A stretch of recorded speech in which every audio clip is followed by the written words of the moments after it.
Welcome to the Gen AI podcast, where the future meets fun and tech talk trends. Get ready to dive into the world of artificial intelligence like never before. Your hosts, Dale, Alan, Greg, and Val, are about to take you on a wild ride through the AI universe. So, buckle up, tune in, and let the AI adventure begin. Hello, everyone, and welcome back to episode 7 of the Gen AI podcast. It's we're going along nicely, Al, I think, but we never seem to have a full complement. Do you think Greg and Val are together at the moment? Maybe they're doing their secret podcast. Oh no, wait. I heard this. I think they've gone to a Willy Wonka experience in Glasgow. In Glasgow, of all places. Yeah. Okay. Yeah. I never knew they had a Willy Wonka experience in Glasgow. Is this? Oh yeah. Have you not heard this? You gotta look it up. You gotta look it up. Okay. It's fantastic. I'll Google it or DeepMind it or ChatGPT it or something. I'll use AI to tell me truths and untruths about it as well. But no, we do miss them. Well, I don't think we miss Val because he's never been on a single episode, so we'll continue to give him flack. But he does exist, folks. We'll keep mentioning him until he comes on. I think he's a little bit afraid. He puts a lot out there on LinkedIn, but he's never quite come onto the show to share his thoughts. He's still under development. Exactly. I like what you did there. So just some stats, I guess. We'd like to give you stats as well. We're growing nicely. We've got almost 350 odd followers on LinkedIn. I think we've got 50 odd followers both on YouTube and on Spotify. So that's great, guys. Keep sharing, keep following. It's only episode 7, so we really, really appreciate your support. And I think we have more than one listener commenting. We've got 3 listeners commenting now on our posts on LinkedIn. So keep them coming back. The more you feed in to what we are talking about, the better it gets. So keep that going. As we said, watch out, Mr. Beast. We're coming for your numbers. Exactly. We are coming for the numbers, but the numbers only mean a small thing. I think the key thing here is that we're providing perspective. Al, you and I will try and debate topics if we can, but we won't try and manufacture them. We'll let AI do that. The topic that AI has manufactured and generated is Silicon Showdown, humans versus AI, which is quite apt because you were telling me that you were battling to join this recording because you were battling not with AI though, with just no, that's tech. Not artificial intelligence. It's human stupidity. I just came back from a trip, and every time I leave, I turn everything off, and I have a USB hub that never turns itself back on. So I spent 10 minutes battling that to get all my equipment back up and running. Yeah, and I think that actually follows on nicely from the last episode where we spoke about whether or not AI is more intelligent than human beings.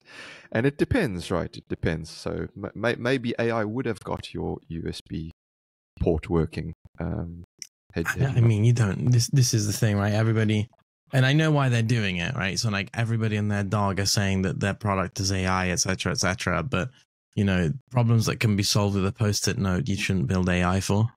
Yeah. I would agree with that as well, to be honest. Sometimes it's just automation, and you know, sometimes we say we try and outsmart ourselves, and we try and be too clever, and we just create more complexity. Oh, I always use clever as a swear word, never as a positive thing. Ah, yeah, I like that. Clever and just are 2 forbidden words in my vocabulary. Nice. And now to a lot more people. 3 more. We have 3 listeners, so 3 more. Well, I mean, they're listening, and I'm not sure they're going to do what I do. You know, I'm not sure I would even advise do anything that I do. Yeah, apparently I can't turn my computer on. So is that the legal disclaimer? Is we're not providing advice. We're just sharing insight. Yeah. This is not advice. Exactly. Yeah, your investments may go down as well as up, etc. Yeah, you may lose your capital. And your mind. Right, let's get into it, I guess. Again, we have used AI to give us a few discussion points around this topic. I'll just rattle through them quickly, and then we can pick on one or two of them, Al. So it's given us ethical implications of AI development, playing God, bias, and discrimination. The second one is... Can I pick immediately that one? Because I've got a plug. Yeah, go for it. So on the 13th, I mean, no one's going to come because it's in Reading. I'm only going to be the only person there because I'm in Reading. There's the IC's great debate this year about AI. So I'm doing 10 minutes on AI safety and regulation at the end of it at the Henley Business School, which is not in Henley, sadly. It's in Reading.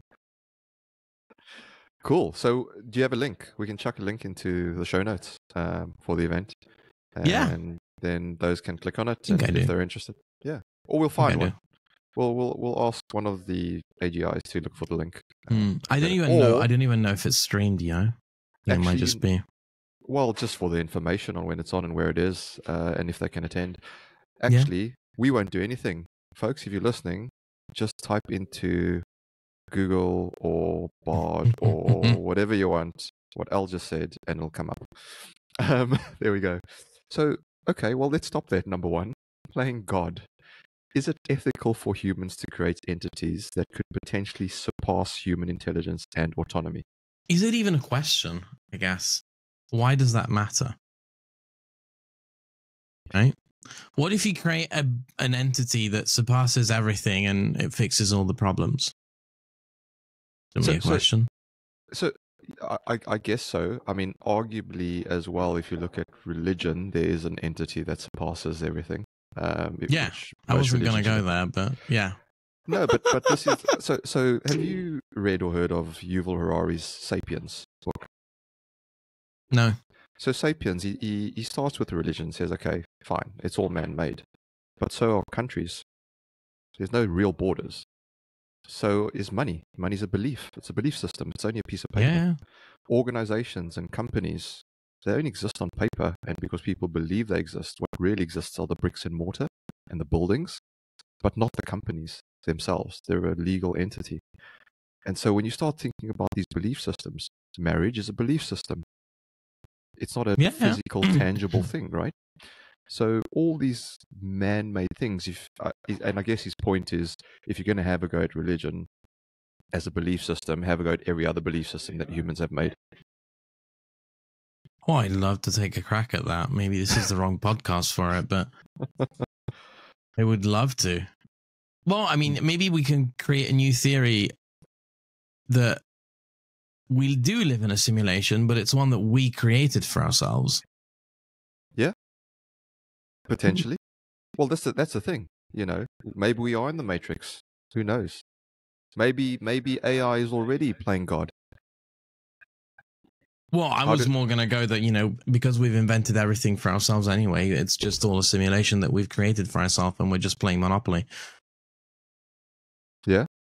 I mean, absolutely. If there can be I know I bring this up a couple of times now, but if there is a belief in the flying spaghetti monster, then I don't see why what you're proposing shouldn't be part of the mix too.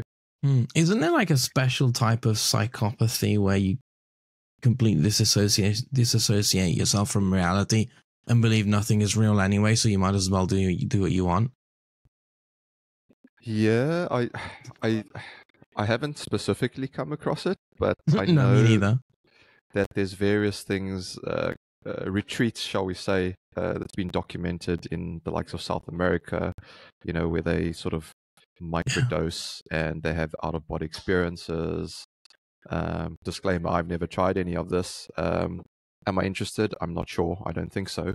But it's interesting to hear feedback from people who have tried these things and gone, I've rewired my brain and I think totally differently now.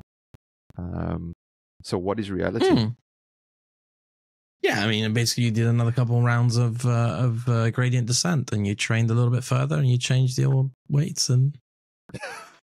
Exactly. You're now version 1.1. So circling it back, does it even matter? I think it matters to people and organizations, if we bring it back to the the mega project environment, construction environment, I think it matters when there are profits involved. I think, oh yeah, always, right? Yeah. So is it ethical for AI to overtake human intelligence on projects and make decisions to deliver projects? I don't personally see a problem with that. Will it displace people? Of course it will. But to your point in previous episodes, it gives us more time, potentially, to think about the clothes we want to wear that day, to spend more time with our kids and family.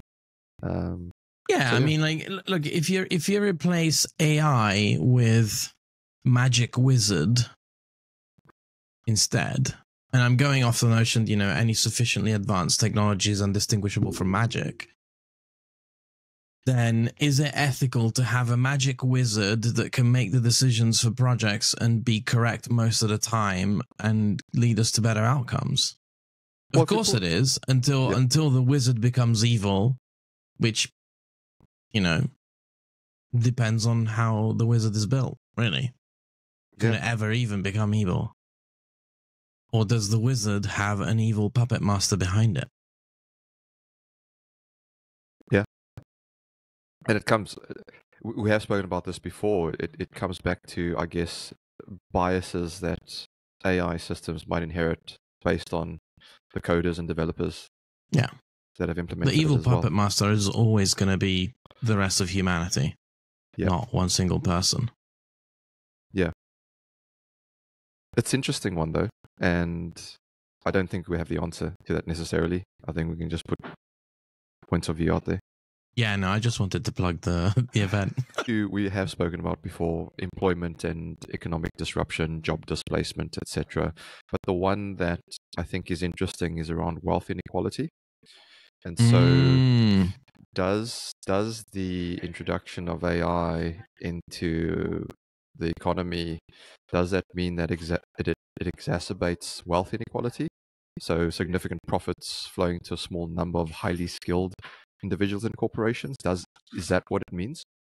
Yes. So this is I actually I'm going to recall a very long and animated dinner that I had with him, Vahan, our research director. Because, and this was, I want to say, a year ago, maybe longer. We were talking about the fact, I mean, it started as a normal dinner. I was like, let's go out. We're both in the office. Let's go get a Nando's. And then it quickly degenerated into, we started from the point where we'll soon have one-person companies that get to $1 billion of revenue, right? And I think Sam Altman has also said that recently, right? Where you'll have like maybe a handful of people running a company with significantly outsized profit margins.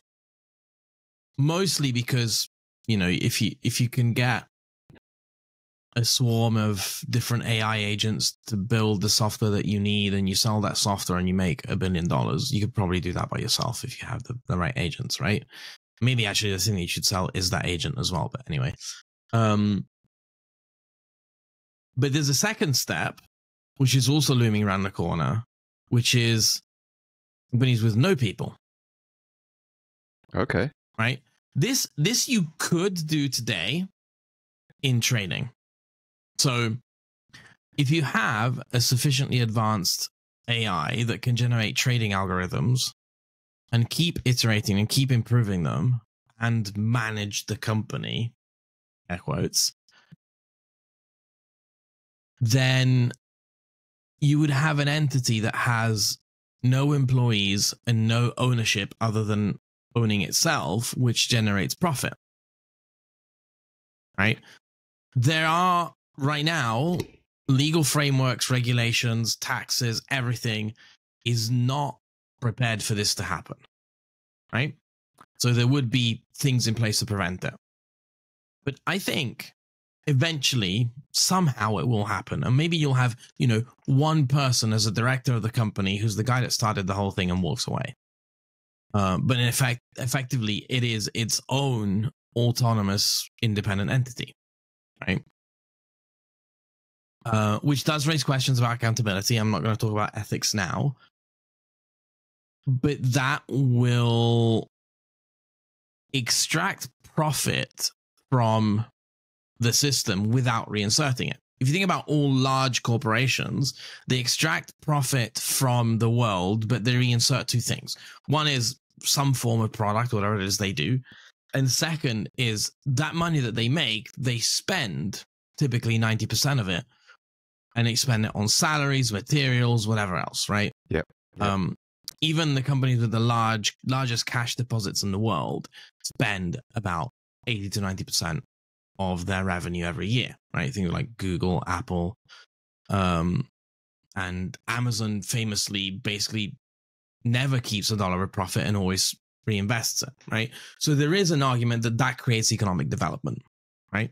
Obviously, it also makes Jeff Bezos incredibly rich, but that is kind of like a secondary effect, right? If you think about, multiple hundreds of billions of dollars a year being spent and moved around, that's economic development versus, 10 billion a year that he makes on average.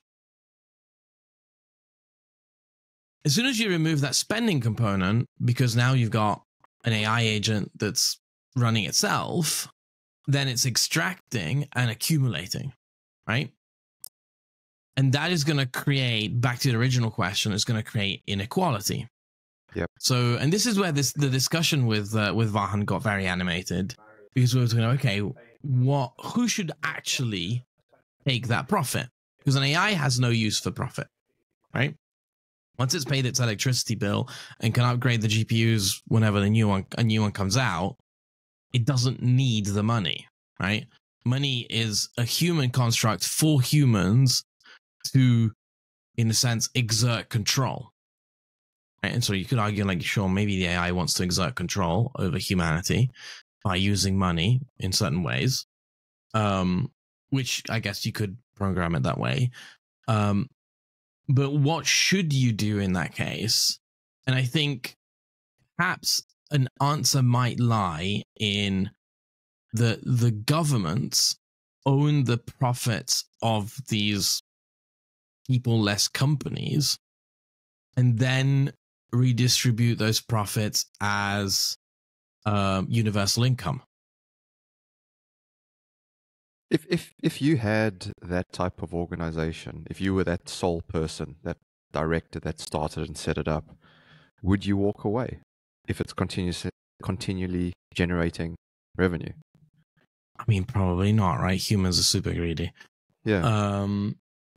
But maybe you would, right? Who knows? Yeah. Or maybe it spontaneously creates itself, or you have an AI that creates a company, and then it can chain downwards to the point that it was generated by some other AI, right? You can probably see this happening in marketing quite soon, where you'll just generate a bunch of companies and see what sticks. And that could be also a new model for VC. What I'm thinking about is that this creates attractors for accumulation of wealth without redistribution, right? So that famous 70s notion of trickle down is completely dead. Yes. Right? It's not working very well right now. It's going to completely stop, right? So you need to find different mechanisms. But I think there's a way that this can be spun into a positive. So, what's happening now is that most of white collar work is being reorganized, right? And this would be another further reorganization of white collar work. But what if we actually do get to that point, which was dreamed about in the 60s, where you have to work only 2 hours a week, right? Because everything else is automated and taken care of, et cetera, et cetera, et cetera. If you have the right mechanisms in place to redistribute things like universal income through, instead of taxes, or like some form of taxation on these corporations, maybe, or whatever, right? Then you could use, I know we're descending into politics. I'm going to try not to touch that. But you could think of a utopic future where you have these AI entities that are running a lot of the things that we would have normally had jobs for. And everybody can live a life of mostly leisure. Right? Now, the problem is that you're kind of then looking at, I don't know if you remember, have you ever seen Wally? Yes. Yeah, so you're kind of going in the direction then of the future of the fat dudes on the mobility scooter kind of thing on the interstellar cruise ship, right? Yep. I mean, it's anybody's guess, right? But I think there are ways that you could use this for good, but it will definitely redistribute wealth. And it will redistribute it in a way that is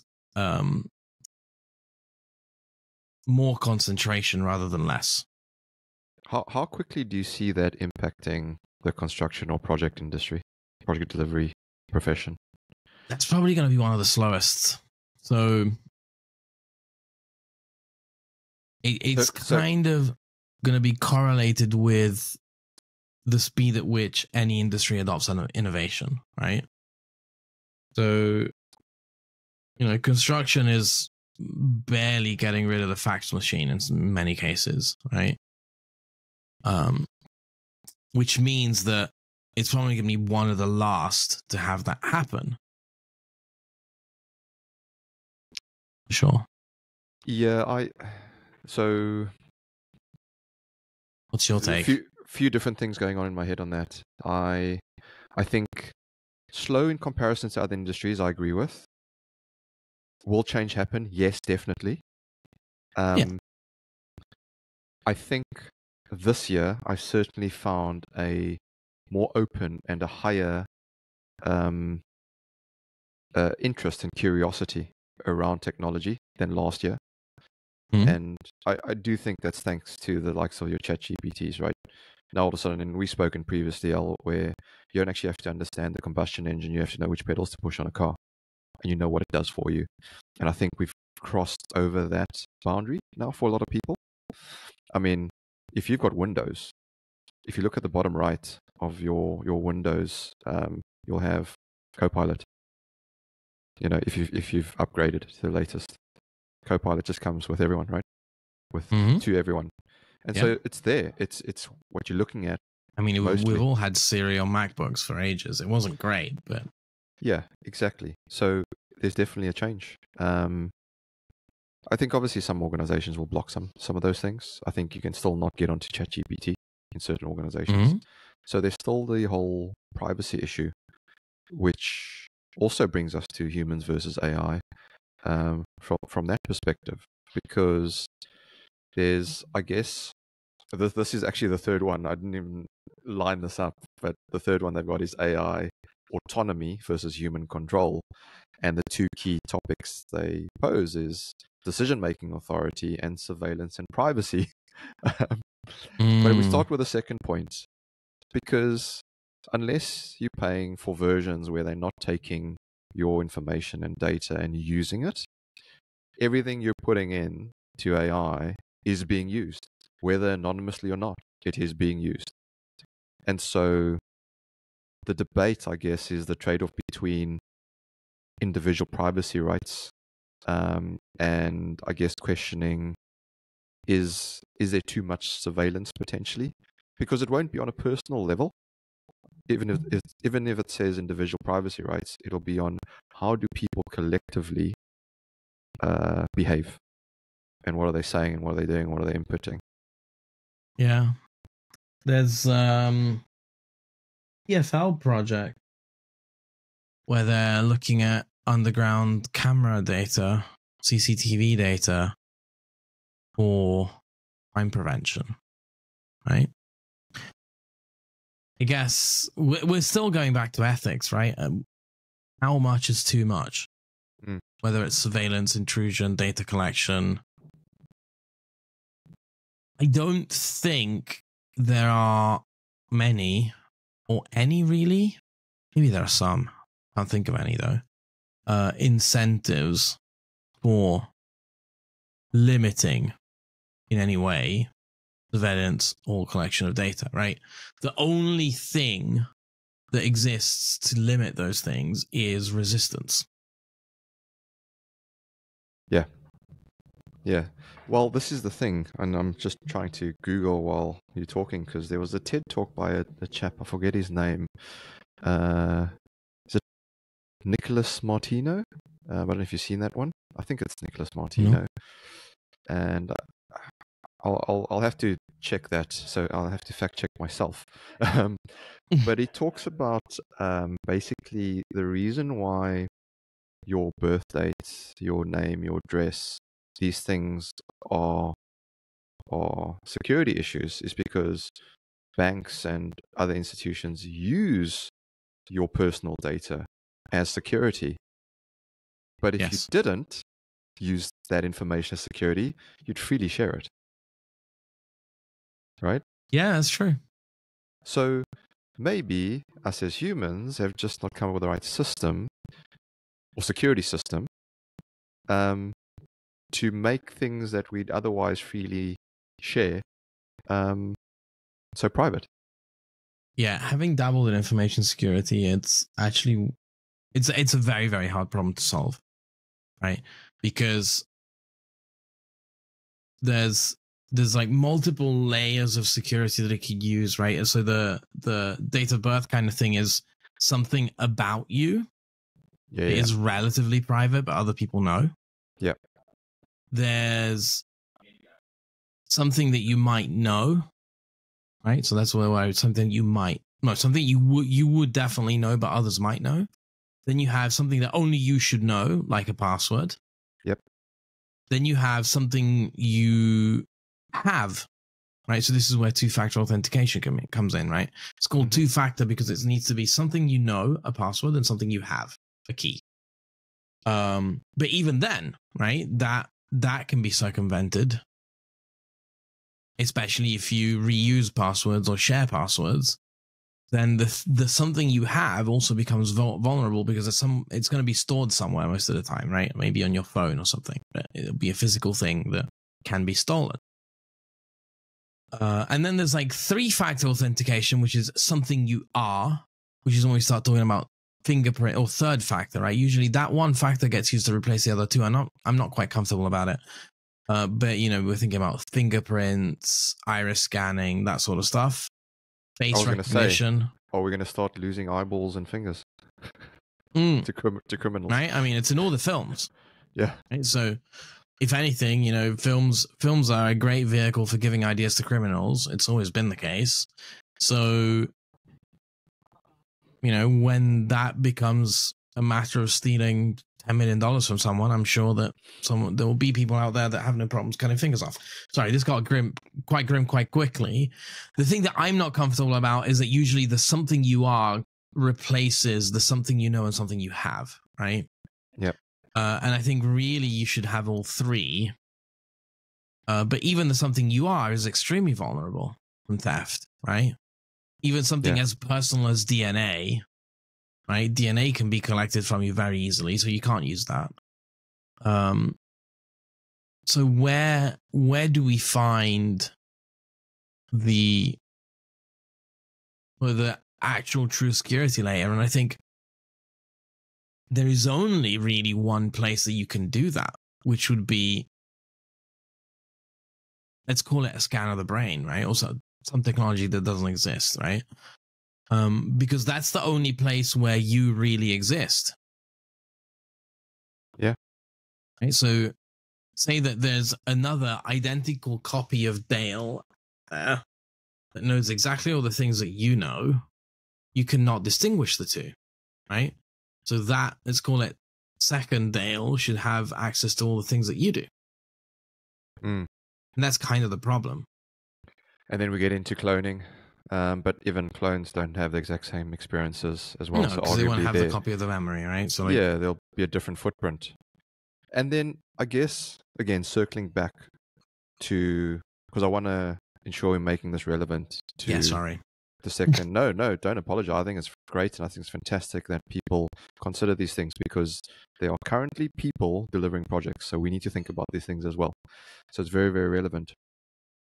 If we put the project delivery or construction lens through privacy concerns, I think it's predominantly through, well, I need to keep my organization's information and data private to retain my competitive advantage.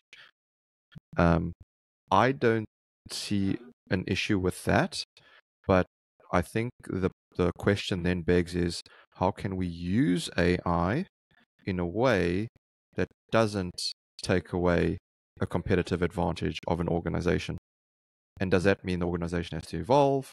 What security protocols you put in place? If you're listening to what we're talking about right now and you lead an organization, whether it be a contractor as a construction, organization, or a consultancy, or a client, what am I thinking to put safeguards in to go, actually, whether I'm a water company or a rail company, to keep my advantage and keep going forward? How does that lens alter how we think about surveillance and privacy? So, I mean, in a sense, this is a question that I have to deal with a lot, right? Because part of my business is taking other people's data, right? I guess there are two real comments. One is that people really do over-index how valuable their own data is. And I have anecdotes that I will not share publicly about people putting a number on the value of their data that is absolutely ridiculous. So there is that for starters, right? And so because we're also talking about project data in this case, but generally speaking, not PII, right? So not personally identifiable information, which is heavily regulated by GDPR for very good reasons. But data that a company would consider, this is how we have a competitive advantage, right? Because it's not public data and it's something about something that they know. So I always work from the assumption that it's good, but it's not fundamental, because it's not going to be the only competitive advantage that you have, right? If a data set is your only competitive advantage, then you have a problem. And the problem is that anybody that can get their hands on that data can beat you. What you do, right? So I would say it's nice, but it's not the real competitive advantage. Yeah. It does help, obviously, certain models do certain things better. Otherwise, I wouldn't ask for it. But also, I would assume, and this is true for almost any kind of data, right? If you have data about something, you should assume that somebody else has that data as well. Yes. Not because they've stolen it from you, but because they've built an equivalent data set, right? So let's go into like contractors, right? And this used to be the case where contractors would very heavily guard their construction rates books, right? They're not quite books, they're spreadsheets now, but same thing, right? Well, everybody's doing that. So do we really think they're going to be that different? There's going to be like some small variability, right? So the real competitive advantages sit in like, we know how to do some things that others do not know how to do, right? But that's not data. That is know-how. That is information, instructions, and processes. Yeah, and it's great because I think you're reiterating. I think it was a couple of episodes ago, you were gallivanting somewhere on the other side of the world, and Greg and I were discussing this about competitive advantage, and I think we landed on where the value doesn't lie in the ownership of data. No. The value lies in what you can actually extract from that data, the information and the insight, and different people and different organizations can do that better than others. Yeah. And so purely just owning the data and keeping it private and to yourself, there's no value in that. And I mean, we won't go over the same argument we had, not argument, but discussion we had a couple of episodes. Well, there may be value in that if in the loss of that data might imply vulnerability, right? Yes. So, I kind of want GCHQ to have their data stored securely. So sure, you've got to have it stored securely, but for me, it's when it comes to the competitive advantage argument, I don't think the mere fact of just owning it makes you more competitive. There's no competitiveness in owning data. It's like, I don't know, it's probably like owning a whole wad of cash and just not doing anything with it, just having it there. What's the point in that? Yeah.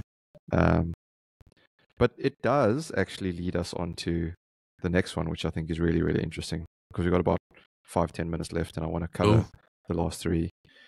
The next one is the future of human AI relationships, and the dependency on AI is quite an interesting one, because as we integrate AI into daily life, and not just daily life, that includes the way we deliver projects, there are concerns that humans becoming too independent on AI means that we'll diminish human skills when it comes to things like critical thinking and problem solving. Now, I know you're going to play devil's advocate and go, well, is that a problem if AI can solve those problems for you and you can just go and enjoy life?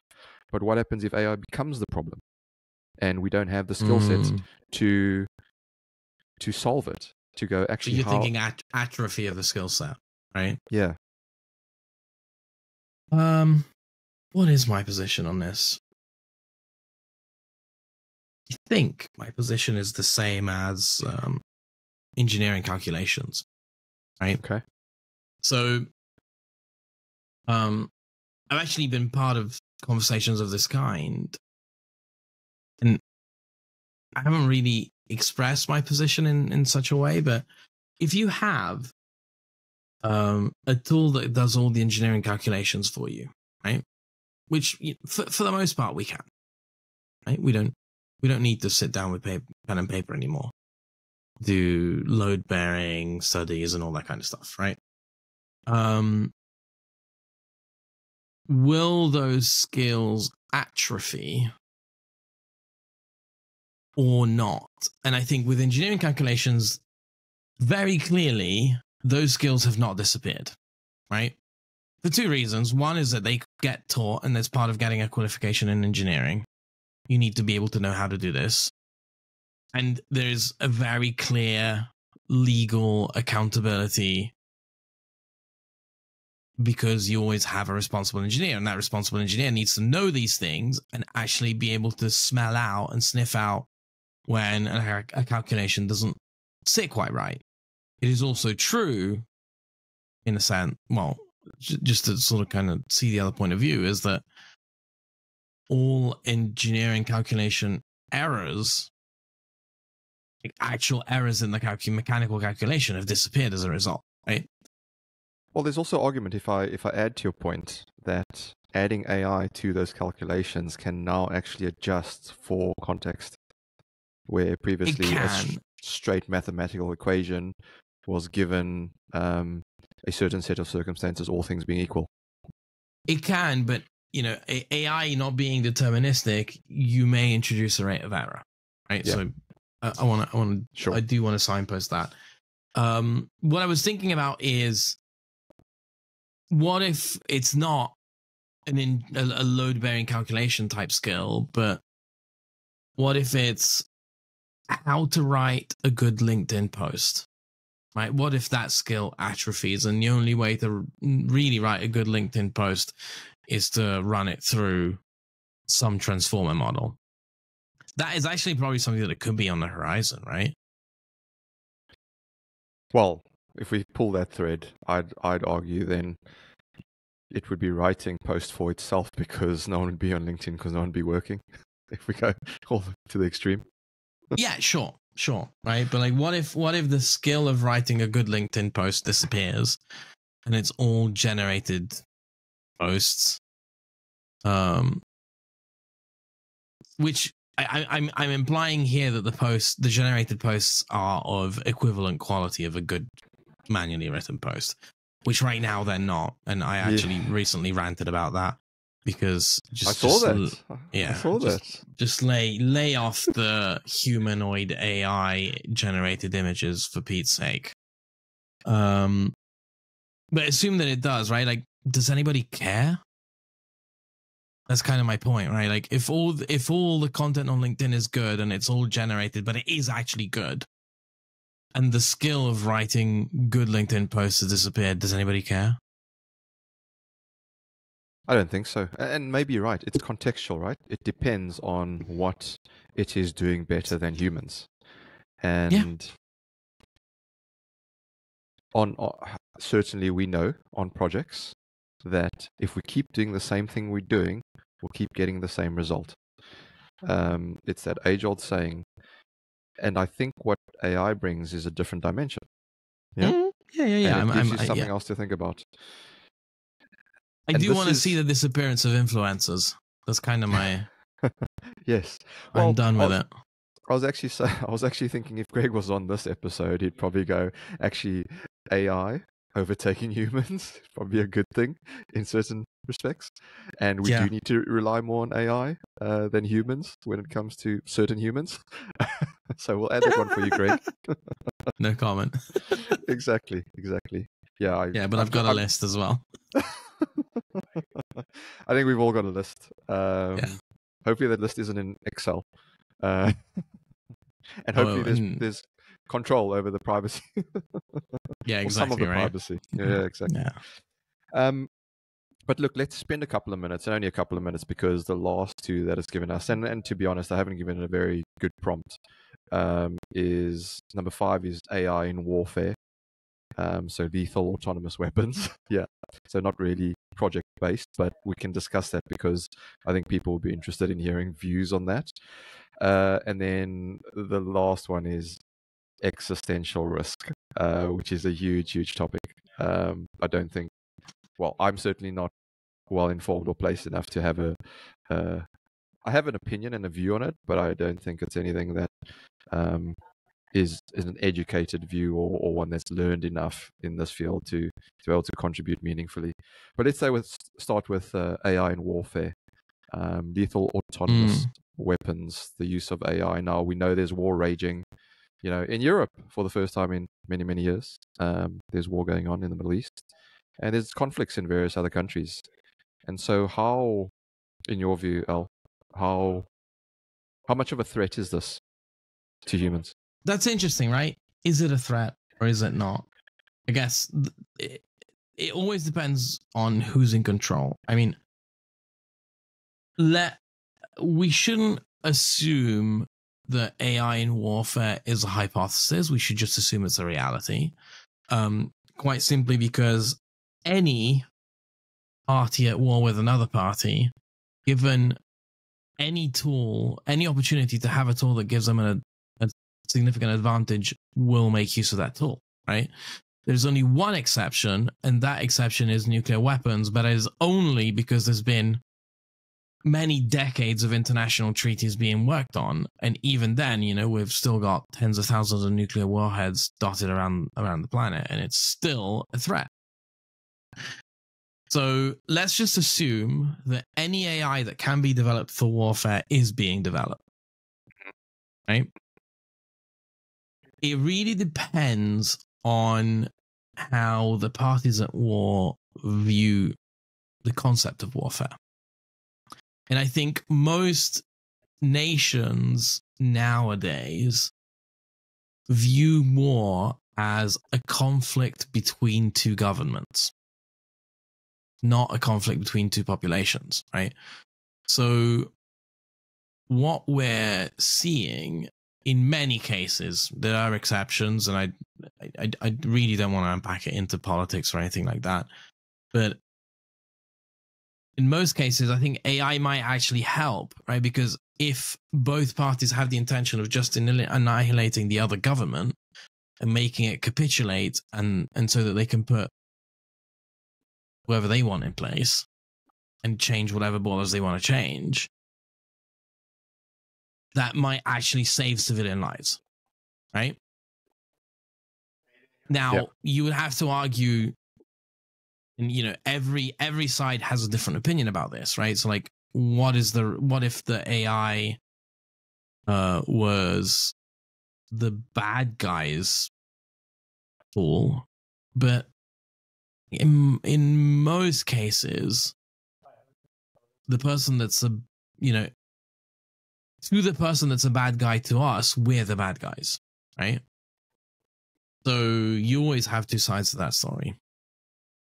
Nobody believes that they're doing, definitely not getting into war, but nobody believes they're doing something because they're evil.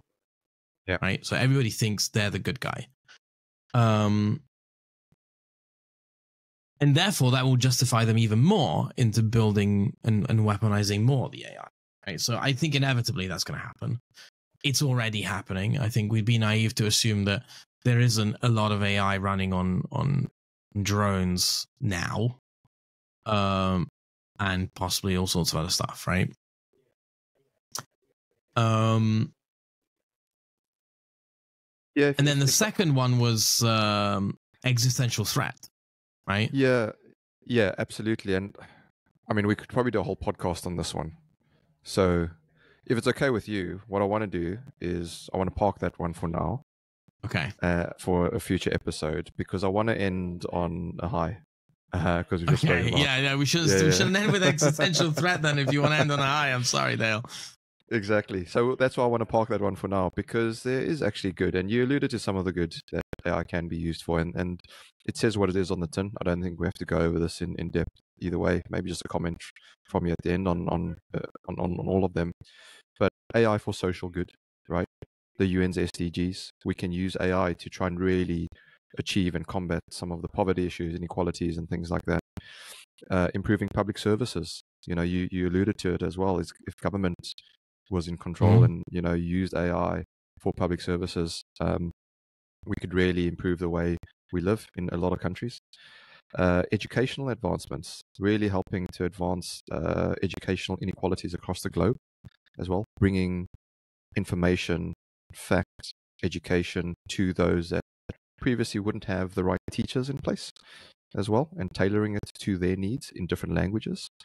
Environmental conservation as well, understanding the system of climate change and what we should be doing, and maybe we're focusing on the wrong areas as well. And you mentioned as well healthcare innovations, and we know we're seeing that today already. The fact that you could, and this is less AI and more automation, where a doctor could be sitting in one country and operating on someone in a country on the other side of the world. That's more technology, I guess. But imagine AI is now performing these things, and a lot more people are living healthier lives. So hopefully that's the positive end. On final comments, I guess, from your side, Al. I want to add one to your list. My final comment is food. Yep. Food shortages are still very much a thing. I think the limitations of agriculture and food production are really limitations of human methods of food production, not so much of the physics of the resources or anything like that. Yeah. So I do believe that actually we will find ways to produce sufficient food for the whole planet and more, right? And that will be a really pivotal moment when we do. And I think AI is going to play a big part of that. Yeah, I do agree with that. Even though people are looking for debate between us, I think I do agree with that, and it's a real problem. Look, I mean, it's amazing because when I was in school, we called conversations like these DMCs. I don't know if you call it that the same, deep meaningful conversations. Oh. And when you talk about humans versus AI, it's always going to get quite deep, I think, because it goes to the very core of what we do and our and who we are. And so hopefully we haven't gone too deep in it, but shared some interesting insights and observations from ourselves. Again, we're going to try and tackle all different topics. We'll try and make it relevant to the project and construction industry. But really, AI touches all walks of life and all all parts of what we do. So it's important, I think, that we understand it on a personal level, as well as then how to apply it in what we do. And so hopefully that's given you something, folks. But Al, before we sign off, any final thoughts for the listeners? Or shout out to Greg and shout out to Greg and Val. I definitely shout out to Greg and Val. I hope you're doing okay and you're safe out there. I guess I have one point that's got nothing to do with anything that we spoke about, but I'm starting to see the conflation of the general notion of AI with just ChatGPT. Yep. And I dislike that mostly because also, you know, it's not just language models. There's so many other things including image and video generation. It's not LLMs. It's not, you know, it's not ChatGPT. Even DALL-E is not ChatGPT, right? It's a different thing that's been integrated into it. So I guess if you think ChatGPT is the only form of AI that exists, go have a look around, because there's a lot more other stuff that's interesting. I think they can go back to episode 1, Al, where you explain the different types of AI. Well, but there's more than just that, right? There's like, you know, different things that you can do that are not just a chatbot as well. Yeah, agreed. And I think it's evolving, and the more we talk about it, the more people are aware of it. But look, folks, I've had an amazing time chatting to you. I hope you've enjoyed listening to our conversation as well. As we say, if you haven't, tell us what you haven't. Exactly. If you haven't, tell us what you didn't like and what and you we'll did ignore like. We'll cancel you from Gen AI. No. Please give us feedback. Please keep liking and following and sharing away, and we do this to share and help you get perspective out of this as well. So we'll end it there, folks. Thank you for joining us on this discussion. Till next time. Bye-bye. Bye.